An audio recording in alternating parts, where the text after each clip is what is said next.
नमस्कार दोस्तों, मैं नितिन स्वागत करता हूं। आज मैं आपको मिलवा रहा हूं अपने परम मित्र राहुल जी से, जो पूरे देश में भ्रमण करते रहते हैं और इन्हें अभी जल्द ही देखा गया है कि राजस्थान में, मथुरा में, हर जगह मतलब इनका काम है ही भ्रमण करना। तो आइए इनसे जानने की कोशिश करते हैं कि आखिर भ्रमण करके इनको मिलता क्या है, इनको क्या जानकारियाँ मिलती है और क्या इनको महसूस होता है। आइए इनसे ही, इनके मुख से ही सुनते हैं इसके बारे में। हेलो राहुल जी। सभी साथियों को नमस्कार, आपको भी नमस्कार। नमस्कार। देखिए, भ्रमण करना तो एक व्यक्ति के जीवन में अगर मैं मानूं तो उसको एक धर्म से जोड़ा गया है। हमारे महान साहित्यकार हैं, इतिहासकार हैं, महान यात्री भी उनको कहा जाता है, राहुल संस्कृतियान जी को।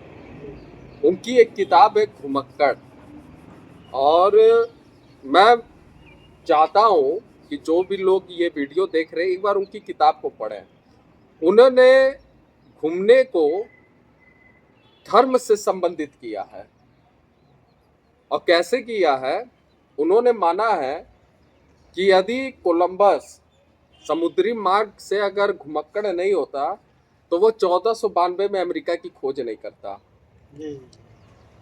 वास्को डिगामा अगर वो भी भ्रमण करने वाला नहीं रहता तो भारत की खोज सन 1498 में नहीं किया रहता। ऐसे तमाम चीजें हैं। जैसे मुगल भी हुए हमारे देश में, आए 1526 में। कहाँ से आए? फरगना से आए। तो घूमते ही घूमते तो आए, देश पे कब्जा किया, फिर अंग्रेज आए, पुर्तगाली आए, डच आए, तो ये घूमने से आए। मैं जीवन में एक चीज मानता हूं कि जो अनुभव आपको किताब से नहीं मिलेगा, मेरा ऐसा मानना है कि वो आपको घूमने से मिलता है। घूमने से प्रत्येक राज्य में उनकी अलग संस्कृति होती है, उनकी अलग पहचान होती है, उनके खान पान का तरीका अलग होता है, उनका शिक्षा का स्तर दूसरा होता है, और ये भी पता चलता है कि इस देश में किस तरीके के लोग हैं, कितने गरीब लोग हैं, कितने अमीर लोग हैं। आज तो मैं जिस प्रकार से भ्रमण किया हूँ तो मुझे उस पर एक शायरी याद आती है कि इस दुनिया में कितना गम है, इस दुनिया में कितना गम है, फिर भी मेरा गम कितना कम है। तो ये घूमने से लगता है कि नहीं, मुझसे भी बहुत दबे कुचले लोग हैं, मैं तो कुछ नहीं हूँ। आशीर्वाद है प्रकृति का, भगवान का, माँ बाप का कि नमक रोटी मेरी चल रही है। लेकिन है बहुत दयनीय स्थिति में लोग पड़े हुए हैं। तो अच्छा लगता है घूमना, एक से एक अपने ऐतिहासिक चीज को भी जानने का अवसर मिलता है। तो तमाम चीजें मतलब जुड़ी रहती है, तो अच्छा लगता है हमें घूमना। और आप लोगों से मैं निवेदन करता हूँ, अपने जीवन में एक बार अवश्य सफर करते रहिए। मतलब जीवन में एक बार नहीं, मतलब साल में एक बार आप लोग करते नहीं, आप प्रतिदिन कर रहे नहीं, आप मेरे जैसे कर रहे, तो आप साल में एक बार आप करते रहिए। तो ऐसा मुझे लगता है। अच्छी बात। अच्छा, ये हमको बताइए कि आप अब तक कितने राज्यों का सफर कर चुके होंगे? लगभग भारत में 28 आपका केंद्र से वो राज्य है, और लगभग 8 शायद के केंद्र शासित प्रदेश है। तो मैं लगभग 4 से 5 केंद्र शासित प्रदेश में घूम लिया, और लगभग मैं 18 से 19 राज्य में भारत में भ्रमण किया हूँ। तो अब अगला क्वेश्चन हमारा यह है कि आपने 18 से 19 राज्य और 4 से 5 केंद्र शासित प्रदेशों में घूमे हैं। सबसे अच्छा कहाँ आपको अच्छा लगा? सबसे अच्छा फील किस जगह पे? अभी हाल ही में घूमने के लिए तो मतलब प्राकृतिक जगह अगर आप जाइए जहाँ पे आपको नेचर से अगर संबंधित हो, तो आप भारत के पूर्वी क्षेत्र के तरफ जाइए। जैसे पश्चिम बंगाल के बाद जैसे आप असम के आगे जैसे आप निकलते रहेंगे, सिक्किम हुआ, मेघालय हुआ, शिलोंग हुआ, त्रिपुरा, अगरतला, फिर अरुणाचल प्रदेश हुआ। तो ये सब क्षेत्रों में अगर आप जाते हैं तो यहाँ हाँ नेचुरल सीन यहाँ पे आपको मिलती है। मतलब आपको लगता है कि मतलब क्या नेचर ने क्या बना के दिया, मतलब ऐसा फील होता है कि दूसरी दुनिया में, हाँ दूसरी दुनिया में आप है। वहाँ पे मतलब वही है कि ना कोई नेटवर्क है, ना कोई टावर है, मतलब आपकी एक अलग फीलिंग है। और जैसे आपके महानगरों में जाइए, जैसे मुंबई हुआ, कोलकाता हुआ, दिल्ली हुआ, चेन्नई हुआ, 4 महानगर हैं। हम्म। तो इनमें अगर मुझे सबसे ठीक ठाक अगर कोई लगा तो मतलब मुंबई लगा। मुंबई मुझे लगा, मुंबई थोड़ी एक सिखाती है व्यक्ति को कि आगे कैसे बढ़ाना चाहिए, जी जी। आगे कैसे बढ़ाना चाहिए। मतलब वहाँ एक ऐसी चीज है, सिस्टम है कि मतलब ऐसा वहाँ 24 घंटा वहाँ व्यस्तता है, लोग अपने काम से संबंधित है। प्राकृतिक क्षेत्र थोड़ा उसको भी मैं कह सकता हूँ, क्योंकि समुद्र का किनारा है, फिर आपका मतलब भारत की आर्थिक राजधानी है, तो तमाम चीज वहाँ मतलब निम्न स्तर से लेकर के काफी उच्च स्तर तक, मतलब देश का सबसे उच्च स्तर इस समय अंबानी को माना जाता जी है, जी तो वो आपको मुंबई में ही मिलेंगे। हाँ। तो ये इन दोनों के बीच में क्या अंतर है, ये आपको सीख मान देखने को मिलती है कि अच्छा अच्छा। अमीरी और गरीबी में। तो मुंबई को मैं बेस्ट मानता हूँ। बाकी दिल्ली भी अपने जगह है। दिल्ली देखिए राजनीतिक गढ़ है हमारा, लोकसभा से लेकर राष्ट्रपति प्रधानमंत्री का वो गढ़ है। तो ठीक है, वो राजधानी है तो उसकी सुंदरता अलग है, शिक्षा का भी केंद्र है, जेएनयू से लेकर के दिल्ली यूनिवर्सिटी और भी तमाम प्रकार चीजें हैं, सुप्रीम कोर्ट है। तो इस वजह से मतलब दिल्ली है, लेकिन अगर थोड़ा अगर उसमें जाए, कुछ सीख के मामले में जाए, तो आपको जो है मुंबई की तरफ जाना चाहिए। अच्छा मुझे मतलब लगा। मुंबई में जाने से ये होता है कि आपको कैसे पैसा कमाना है, कैसे मतलब ये फील होता है कि पैसा मुझे हाँ, कमाना मतलब चाहिए। आप अपने आप को डेवलप करेंगे, हाँ, मतलब एक दूसरे ऐसा को फील देख, होने हाँ लगता है। ऐसा फील होने लगता है, ऐसा लगता है। अच्छा, आप इधर शिमला भी गए हैं, हाँ, तो वहाँ पे क्या शिमला हुआ या मनाली वनाली भी गए? शिमला और मनाली तो मैं यार एक बार मैं गया था, और बहुत ज्यादा भ्रमण नहीं किया कुल्लू मनाली वगैरह। तो क्यों नहीं किया, क्योंकि देखो एक चीज साफ है कि कुछ देश के ऐसे मतलब जगह है, ऐसे खूबसूरत जगह है जहाँ पे लगता है कि नहीं यहाँ पे कपल के साथ जाना चाहिए, क्योंकि अच्छा वो अच्छा। कपल वाली जगह है। जैसे शादी के बाद आप जाओ या के आपकी कोई गर्लफ्रेंड वगैरह हो, तो ईश्वर का आशीर्वाद से इसमें अभी मैं बचा हुआ हूँ। लेकिन यह है कि वहाँ पे अगर आप अपने वाइफ के साथ जाते हो तो उसका एक अलग मजा है। अच्छा मैं अच्छा मैं आपका अभी हाल फिलहाल में एक वीडियो देखा था, जी। जो आप यहाँ उत्तर प्रदेश में आप मथुरा जिले में हाँ गए थे। हाँ। वहाँ पे आप मथुरा में जो कृष्ण मंदिर है, वहाँ पे भी आप भ्रमण किए थे। तो वहाँ मतलब क्या आपने वहाँ पे जा कर के क्या देखा, इसके हाँ बारे में कुछ चर्चा वर्चा हाँ, करिए। एक चीज है कि मैं मथुरा भी गया था, राजस्थान गया था। राजस्थान से थोड़ा नजदीक पड़ता है मथुरा, वही आपका लास्ट बॉर्डर आपका भरतपुर पड़ता है। तो थोड़ा मुझे राजस्थान में कुछ व्यक्तिगत काम था, तो मैं सोचा चलो ठाकुर जी का भी आशीर्वाद लिया जाए। तो मैं गया और अच्छा लगा। एक ज्ञान मुझे वहां मिला कि जिसका कोई नहीं सहारा उसका वृंदावन सहारा। अच्छा अच्छा। हाँ, ये मुझे लगा। और अच्छी जगह है, धार्मिक जगह है, भगवान कृष्ण और माँ राधा के सब कुछ वहाँ पे है ही है। और विदेश से लोग भी आते हैं, जैसे आप इस्कॉन टेम्पल ले लीजिए, वहाँ पे विदेशी रूस से रशियन की लड़की महिलाएं वहाँ पे हैं, और अपने अपने भजन में लोग मगन हैं, शिव राधा राधा राधा। तो अच्छा लगा, धार्मिक जगह। और सबसे बड़ी बात मुझे वहाँ पे सबसे अच्छी बात मुझे ये लगी कि आप मथुरा में जब आप जैसे ही एंटर करते हैं, आपको वहाँ कहीं भी नॉनवेज और ये ड्रिंक की व्यवस्था, दारू की व्यवस्था अच्छा आपको अच्छा। दिखाई नहीं देगी। वहाँ पे ये सबसे अच्छा मुझे, इवन कि वहाँ पे मुस्लिम जो है, मुस्लिम धर्म के लोग भी नहीं खाते। भले मथुरा से बाहर किसी जिले में चाहे हिंदू धर्म पे हो जाके खा लेते होंगे, लेकिन मथुरा में, पूरे मथुरा डिस्ट्रिक्ट में आपको कहीं भी नॉनवेज वगैरह नहीं मिलेगा। मतलब ऐसा माहौल वहाँ का ऐसा बना वहाँ हुआ। पे माहौल है, वहाँ पे मतलब धार्मिक वो है। तो ऐसा नहीं। और वृंदावन में जैसे आप जाएंगे, वहाँ बिना प्याज लहसुन का आपको मिलेगा। तो ये सबसे अच्छा मुझे लगा। बाकी वहाँ पे यही है, मैं कहा हूँ आपसे, जिसका कोई नहीं सहारा उसका वृंदावन अच्छा, सहारा। आप वहाँ पे गए थे, तो आप तो वहाँ प्रेमानंद महाराज जी के आश्रम उश्रम तो हाँ गए होंगे। हाँ हाँ। वहाँ के कुछ कुछ यादगार चीजें बताइए, क्या अच्छा लगा और क्या बुरा आपको वहाँ लगा। हाँ वहाँ पे ये हाँ दोनों पहलुओं पे आप चर्चा करिए, हमारे दर्शकों हाँ। को बताइए। देखिए, आज देश में प्रेमानंद महाराज जी काफी चर्चित हैं। जी जी। उनको, उनकी बात जो भी निकलती है, अच्छी बातें वो करते हैं। पाखंडवाद से संबंधित उनकी बातें नहीं रहती है, हाँ, ये तो बात सही कर रहे हैं आप। और मतलब फैक्ट बात वो करते हैं। तो ऐसे ही मेरे भी विचार की है कि आज कलयुग के वर्तमान समय के काफी अच्छे ये एक संत हैं, और इनसे मिलना चाहिए।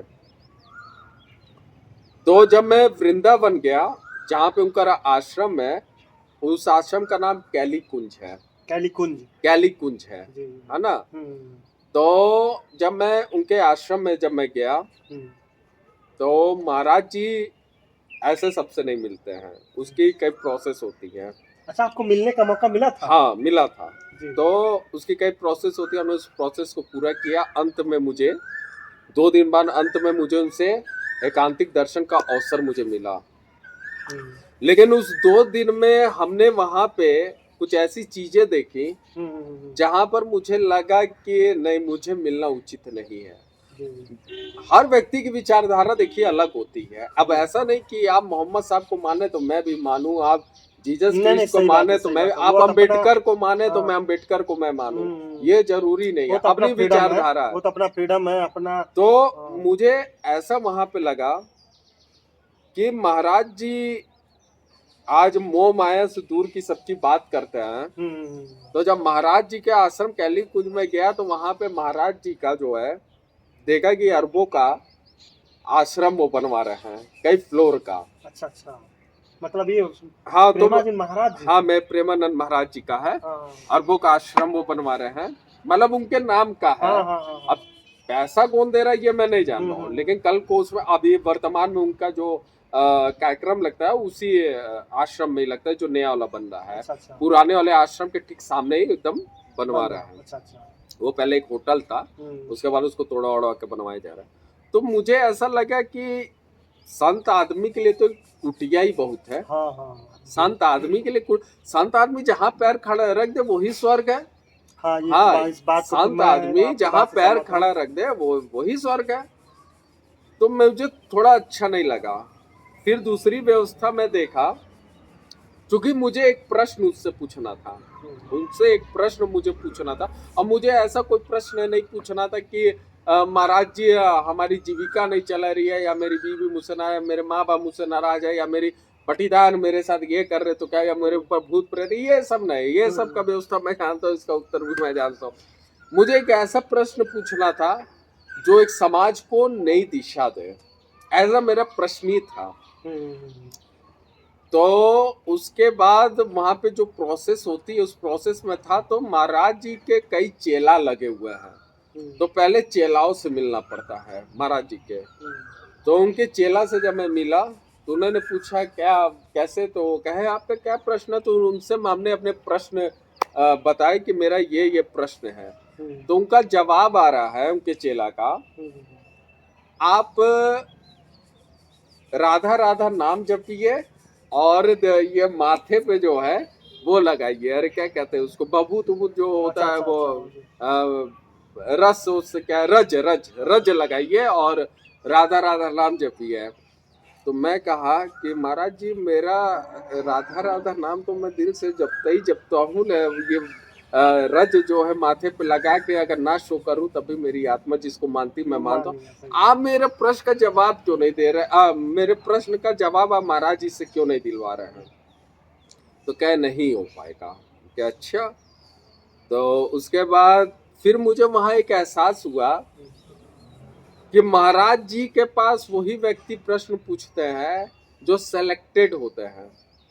ये बहुत बड़ी बात मैं आप लोगों को बता रहा हूँ, मतलब इसको थोड़ा डिटेल में बताइएगा। सेलेक्टेड ये होते हैं कि महाराज जी से वो व्यक्ति प्रश्न पूछ सकते हैं जैसे जिनका प्रश्न इस प्रकार हो कि महाराज जी मेरा बेटा बहुत दारू पीता है, मैं क्या करूं। अच्छा, व्यवहारिक प्रश्न ना, होता है लोगों के महाराज जीवन जी में। मेरा बेटा मेरा बात नहीं सुनना है, क्या करूं। महाराज जी मेरा पति मर गया है तो मैं क्या करूं, बहुत याद आता है। महाराज जी मेरा पटीदार ऐसा करता है वैसा कर। इस प्रकार का प्रश्न आप उनसे पूछ सकते हैं। यदि समाज से संबंधित आप प्रश्न पूछेंगे उसका जवाब नहीं देंगे, ठीक है। अच्छा अच्छा, तो मुझे बहुत बड़ी बुरा बात लगा, कर रहे हैं, बहुत बड़ी बात कर ये रहे हैं। मुझे बुरा लगा। मैं कहा महाराज जी आप आज जो चीज बता रहे हैं इसको कबीर साहब 1300 ईस्वी में ही बता चुके हैं, 1319 ईस्वी में। वो भी महान संत थे, महान संत जो विश्व में जाने जाते हैं। आज देखा जाए संत रविदास रहे, संत रविदास रहे, गुरु तेग बहादुर, गुरु गोविंद सिंह, जीसस क्रिस्ट, मोहम्मद साहब, बहुत अच्छा, ओशो रहे, श्री श्री रविशंकर रहे। तो मतलब ये तो हर व्यक्ति जानता है कि नहीं कमाएंगे तो कल को बेरोजगार रहेंगे, मरेंगे, दारू पी रहे हैं तो लीवर खराब हो जाएगा। और ये हर व्यक्ति जानता है कि जो भी शिक्षित व्यक्ति है वो सभी लोग जानते हैं कि मतलब भूत प्रेत होते नहीं है। तो ये कोई नई चीज नहीं बताते हैं, ऐसा मुझे लगता है। वो उनको लोग इसलिए मानते हैं क्योंकि वो संत है, तो उनके मुंह से उनके संत अच्छे लगते हैं। अगर वही बात अगर हम लोग कहा जाए तो लोग हंसेंगे, बात समझिए। लेकिन उनको उनके वो संत है तो उनको अच्छा लगता है। लेकिन आज जो बात हो रही है उस बात को कई हजार साल पहले महान गौतम बुद्धा गौतम बुद्धा देख लीजिए, 563 ईसा पूर्व में उनका जन्म हुआ था। 28 वर्ष की उम्र में उन्होंने अपने घर को त्याग किया था। और उसके बाद जब वो संघर्ष की राह पे जब चले, ज्ञान की खोज में जब चले, तो उन्होंने तमाम ज्ञान तो उन्होंने दिया। और क्यों उन्होंने घर छोड़ा? क्योंकि वो बाल्यावस्था से ही काफी जिज्ञासु थे, या कहा जाए कि काफी बुद्धिमान तरीके के व्यक्ति थे, कि उनको एहसास हुआ जब ये कौशल राज और शाक्य वंश में जब खेत को लेकर जब बात नहीं बनी, मार पीट हुआ, तो उन्होंने कहा तुम लोग चूल्हे भाड़ में जाओ, मैं ही घर को त्याग करते रहो। इसी वजह से तो महात्मा गौतम बुद्ध ने घर की त्याग किया था। तो त्रिपिटक की किताब है, आप उसको पढ़िए। तो ये सब पहले से महान संत लोगों ने सारी बातें को बताया, तो मुझे अच्छा नहीं लगा। दूसरी बात, महाराज जी का एक और व्यवस्था नहीं अच्छा लगता है कि वो वीआईपी ट्रीटमेंट देते हैं वीआईपी लोगों को। अच्छा, वीआईपी कार्ड की व्यवस्था है। हाँ ना, जैसे कैसे, अब जैसे मान जाइए विराट कोहली, अनुष्का शर्मा आए, ठीक लगा, चलो। लेकिन इस शिल्पा शेट्टी का पति है एक, पता नहीं राज कुंद्रा नाम है, एकदम बहुचट है, लतखोर है, शुद्ध भाषा में बोले, इतना नीच इंसान है, इतना नीच इंसान है कि साला ब्लू फिल्म बनाता था। ब्लू फिल्म बनाता था, ये दुनिया जानती है। और उसको महाराज जी अकेले में उसको संरक्षण दे रहा है। अरे महाराज जी को वैसे आदमी को अपने दूर दूर तक नहीं भटकने देना चाहिए, ये मेरा मानना। तो बहुत बड़ी बात है, सही बात। विराट कोहली, अनुष्का शर्मा ठीक है, और भी बड़े बड़े राजनीतिज्ञ ठीक है, उनका एकांतिक में अकेले में बैठ के मिले तो ठीक है। लेकिन ये भी गलत है कि आप संत है, आपके लिए सभी लोग बराबर है। हाँ, ये भी सही बात है। लेकिन उनका वीडियो अक्सर आप देखिए ना कि कुछ वीआईपी लोग ज्यादा उनको अकेले मिलते हैं। तो ये सब चीजें मुझे नहीं अच्छी लगी। अब दुनिया को अच्छा लगे तो दुनिया का ठेका मैं नहीं ले रहा हूँ, ठीक है, मैं अपनी विचारधारा में बोल रहा हूँ। तो मुझे नहीं अच्छा लगा। तो उनके चेला जो है मेरे प्रश्न का जवाब देने के बजाय मुझे ये कह रहे हैं कि आप रज लगाइए माथे पर, राधा राधा नाम जपिए। यानी उनका कहने मतलब था तुम्हारा मानसिक संतुलन खराब हो गया है। अच्छा। तो मैं कहा ठीक है, माँ को तो मेरे दिल में है, ठाकुर जी भी मेरे दिल में है, आप जवाब दीजिए, चना दीजिए। एक चीज और मुझे माँ नहीं ठीक लगा कि महाराज जी यार लगभग 2 करोड़ की गाड़ी से चलते हैं, डिफेंडर से, लगभग 2-3 गाड़ी है। उनके चेला भी जो है कि कोई बुलेट से चल रहा है, कोई स्कूटी से चल रहा है, कोई उससे हार्ले डेविडसन से कोई चल रहा है, तो बड़ी महंगी महंगी गाड़ी। तो संत आदमी के लिए 2 करोड़ की गाड़ी में, अरे ठीक है, आपको अगर समस्या है तो आप एल्टो से भी चल सकते हैं, 2 लाख की गाड़ी से भी आप चल सकते हैं, चलो एक स्विफ्ट से चल सकते हैं। लेकिन 2 करोड़ की गाड़ी से चलना, ये भी एक हमें नहीं समझ में आया। फिर कहीं ना कहीं जो है कि वो वही रहो। तो कहीं ना कहीं जो है कि 2 करोड़ की गाड़ी से चलना भी इफेक्ट करता है कि संत महात्माओं के लिए जो है कि उचित नहीं है। हाँ, तो मुझे उनके द्वारा अवसर मिला था, लेकिन इसी सब कारणवश से हमने उनको अवसर को ठुकरा दिया। मैं शायद भारत का पहला ऐसा नागरिक होऊंगा कि ऐसे संत जो कि या देश में लोग उनको पूजते हैं, लोग उनके दर्शन के लिए लोग तरसते हैं, लेकिन हमने ठुकरा दिया। मुझे विचारधारा नहीं अच्छी लगी, मैं ठुकरा दिया। अच्छा, मैं जो मांगना रहेगा मैं ऊपर वाले से मांग लूंगा। अच्छा, वहाँ पे आप गए थे तो आप वहाँ पे अनिरुद्धाचार्य जी महाराज से भी? अरे ये तो समझिए ब्लैक लिस्टेड आदमी है। अरे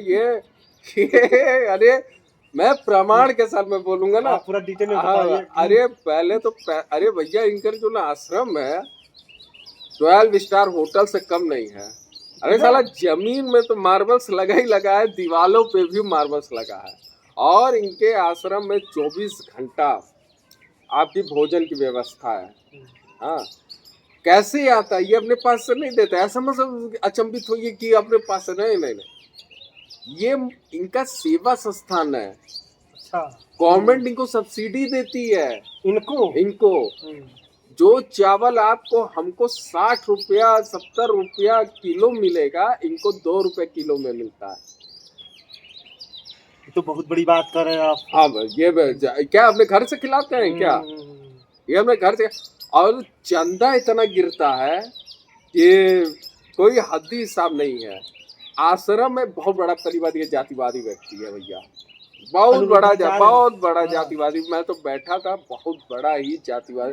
ये मतलब इंसान को इंसान में कत्ल करवा देगा, इस प्रकार का। इतना पैसा, इतना दौलत इनके पास गिरता। और अच्छा, एक चीज मैं और देखा निरुद्धाचार का, कि ये लक्ष्मी को अपने पैर पे रखे हैं। मैं लक्ष्मी को, ये बैठे कुर्सी पर लक्ष्मी, मतलब जो नोट है वो माथा ने, जिसको हमारे देश में लक्ष्मी लोग कहते हैं, ये अपने घुटनों पैरों के नीचे रखते हैं। हाँ, इनके पैर के नीचे। हाँ, ये स्थिति है भैया। और इनसे भी मैं सोचा मैं प्रश्न करूं। मैं सामने बैठा था सोफा पे, तो इनका चेला है। अच्छा, मैं थोड़ा उस समय चश्मा लगा के था, तो उन लोगों को, ये लोग देखिए, ये लोग साइकोलॉजी की ये लोग पढ़ाई करते हैं। ये लोग पता कर लेते हैं कि कौन चूतिया है, कौन बुद्धिमान है। लगता है। अच्छा, इससे ये समझ में आता है कि वो लोग व्यक्ति को पहचान कर माइक को थमाते हैं। हाँ, अब मैं बता रहा हूँ कैसे। उनसे भी मेरा प्रश्न था, यही प्रश्न था जो महाराज जी, प्रेमानंद महाराज जी से था। तो उन्होंने जो है, जब मेरी बात हुई उनके चेला से, तो मैं कहा यार माइक लाओ, तो नहीं दिया मुझे। फ्रंट पे बैठे थे मैं और वो निरुद्धाचार्य, एकदम आमने सामने, मुश्किल से 2 मीटर की दूरी पे, जो सोफा एकदम फर्स्ट सोफा पे था। तो कहे माइक लाओ, तो नहीं है माइक। तो नहीं, तो कह रहा अभी दे रहे हैं। फिर 2 बार मांगा, 3 बार मांगा, 4 बार मांगा, 5 बार मांगा। उस लड़के को एहसास, वो जानते किसको माइक दे रहा था, कि जिसके माथे पे चूतिया लिखा हो उसको माइक दे रहा था। मैं निरुद्धाचार्य का पूजा देखिएगा कैसे। नहीं, एक बात बता रहे हैं, अनिरुद्धाचार्य जी महाराज का हम लोग वीडियो देखते हैं, कॉमेडी लगता है। हाँ, तो सुनिए तो, जैसे कॉमेडी लोगों को बुलाया है, कॉमेडी तरह जवाब भी मिल रहा है। जिसके माथे पे चूतिया लिखा हो उससे हो जाओ कैसे। मैं बैठ रहा हूँ, मैं देख रहा हूँ, अभी कितनी बड़ी लड़की आई। महाराज जी, हम एक लड़के से प्यार करते, मम्मी पापा नहीं मानते, हम क्या कह रहे हैं? तो कह रहे हैं कि मानेंगे, लड़का अच्छा होगा तो मानेंगे। तो कह रही है लड़का तो बहुत अच्छा है, तो तब क्यों नहीं मान रहे हैं? तुम्हारी जात का है? तो हाँ महाराज जी, मेरी जात का है। अच्छा, तो अपने मम्मी पापा को भी लेके आना। तो वो भी रो रो के करिए महाराज जी की जय हो, महाराज जी का आशीर्वाद मिल गया, मेरी शादी हो जाए। महाराज जी, मेरा पति पहले गुटखा बहुत खाता था, अब छोड़ दिया, दारू पीने लगा। मतलब इस प्रकार के प्रश्न के उत्तर के लिए वो सब बैठे हैं। और जो प्रश्न मैं करने वाला था, वो तो रहा, वो लोग साइकोलॉजी पढ़ाई की, किसके माथे चूतिया। तुम जब मुझे नहीं दिया तो मैं 10 मिनट में वहां उठ, मैं तुम चूल्हे भाड़ में जाओ। हाँ, मैं 10 मिनट में उठ के निकल गया। अब मैं उतना कलेजा रख के चलता हूँ कि मैं इस प्रकार का प्रश्न ही पूछूंगा, अगर कुछ होगा तो मुझे वो चीज नहीं है। लेकिन आप समाज को क्या दे रहे हो? मानव संस्थान के नाम पे इतना ट्रस्ट, इतना पैसा आता है कि इसका हद्दी साम नहीं है। इतना पैसा आता है। अरे यार, ये फॉरेन में सब घूम रहे हैं, फॉरेन में जा जाके ये लोग घूमते हैं। और तो मैं अंदरूनी बात मैं बता रहा हूँ, इन लोगों का कई सौ या हजारों में बीघा खेती मथुरा में इन लोगों ने कर रखा है। अरे यार, मुश्किल से 100 वृद्ध, 100 नहीं, 100 भी कम है, मैं उसका पूरा प्रमाण मैं दूंगा। मुश्किल से 70-80 वृद्ध औरतों को इन्होंने रखा है, या 100 भी मान लो। अब पैसा ये लोग 2 हजार वृद्ध औरतों का मंगवाते हैं, और उसमें भी जातीयता है। उसमें भी ब्राह्मण औरत को इन्होंने 99% रखा है। उसमें जातीयता है कि अगर आप किसी और कास्ट के तो आपको नहीं रख रहे हैं। ये तो बहुत बड़ी और बात मैं बता रहा हूँ, जो गाय वाय दिखाते हैं वो भी प्रमाण है, वो भी आपको दिखाऊंगा। ये लोग 2-2 हजार गाय का सब्सिडी लेते हैं, और गाय रखे 40 to 50 जो बैल है, जो हमारे बाछा है ना, वो चीज। गाय का तो अलग व्यवस्था है। तो ये इस तरीके का मतलब जो है खुल्ला भ्रष्टाचार है। हर इंसान, अच्छा, मुझे वहां 70% लोग पागल भी नजर आते हैं। देखो, श्रद्धा मैं भी रखता हूँ, धर्म को मैं भी मानता हूँ, लेकिन ये बीच वाले ठेकेदार को नहीं मानता हूँ। हमें जो बनाया मैं उससे मांगूंगा, तुमसे क्या? तुम तो खुद साले भिखारी हो। हाँ, लोगों से ले रहे हो, तुम लूट तो रहे खुद हो। भिखारी हो, इस देश में आप सब तो भिखारी है, तो एक भिखारी मैं उससे मैं मांगूंगा, आपसे क्यों मैं मांगू? आपके पास इतनी बड़ी ताकत है, चाहे कोई भी दुनिया में संत महात्मा, इतनी बड़ी ताकत है, मैं उनको चैलेंज दे रहा हूँ, मैं उनको चैलेंज दे रहा हूँ कि अपने ताकत से, अपने ईश्वर से, जो जिनका बहुत अच्छा संबंध, कहिए कि पहले देश के पूरे विश्व के जितने कुकर्म व्यक्ति हैं, पहले उनको पहले खात्मा करें, पहले फिर आप लोगों को प्रवचन दीजिए। सबके अंदर जो है ईर्ष्या है, सबके अंदर लालच है। ये अगर देखिए आपको मोह माया की बात नहीं बताएंगे तो कैसे अपने आप को वो विकसित करेंगे, है ना? अब वो कोई भी महाराज जी हो, कोई भी संत हो, वो आपसे ये थोड़ी ना कहेंगे कि 16 साल की लड़की के साथ आप बलात्कार, 10 साल की लड़की के साथ आप बलात्कार कर। अरे भाई, हमें प्रवचन में बैठेंगे तो हम ही कहेंगे आप ये काम करिए, वो काम करिए, मतलब शुद्धि बुद्धि वाली बात किया जाएगा। ये कोई नई बात नहीं है। आदमी इसमें फंसते चला जा रहा है, चला जा रहा है, और अगला बनते चला जा रहा है, समझिए। तो मेरा यही मानना है कि किसी चीज को ना आप सुनिए ना देखिए, आप प्रैक्टिकल जाके वहां पे देखिए।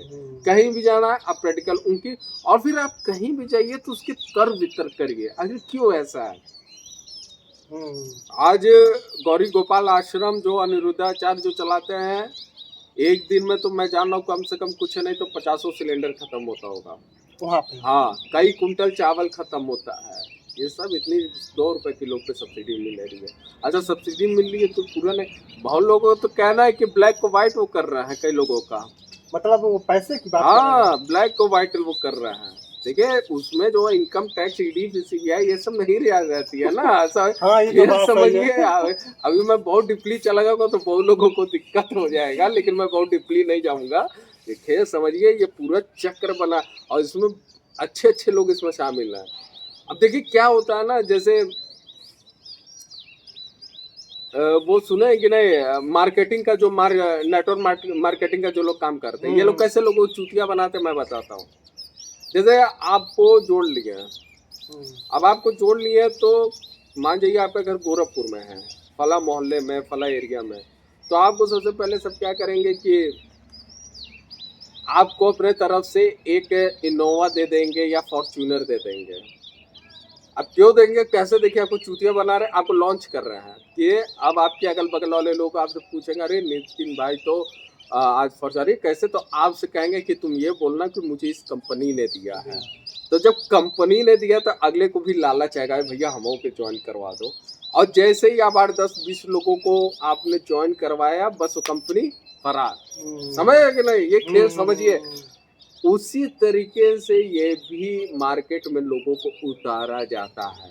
कैसे? कुछ ऐसे जगह जहाँ बड़ी बड़ी लोग आज जा रहे हैं, तो हर आदमी के दिमाग में ये अरे उनके पास क्या कमी है कि आज वो भी एक संत के पास जा रहे हैं। बात समझिए, मैं नाम नहीं लेना चाहूंगा, लेकिन आप लोग समझ जाइए कि अरे भाई इतना बड़ा आदमी, इसके पास क्या कमी है कि वो भी आज घुटने पे जाके गिर रहा है। यानी बहुत बड़ी बात है कि अगले के अंदर लॉन्च है, ये सब चीजें लॉन्च किया जा रहा है, लोग गुमराह हो, बेवकूफ बने, चूतिया बने, यही खेल चला रहा है। तो हमने हमने इनसे बात किया और बहुत सारी जानकारियाँ मिली। उम्मीद करते हैं कि आप लोगों को अच्छा लगा होगा, और आशा करते हैं कि आप लोग इनसे, इनकी बातों से कुछ सीखे होंगे, जानकारी भी मिला होगा। तो इसी बात पे अपनी बारी को यहीं ख़त्म करते हैं। फिर अगले वीडियो में फिर मिलते हैं इनसे। नमस्कार। नमस्कार, नमस्कार, नमस्कार।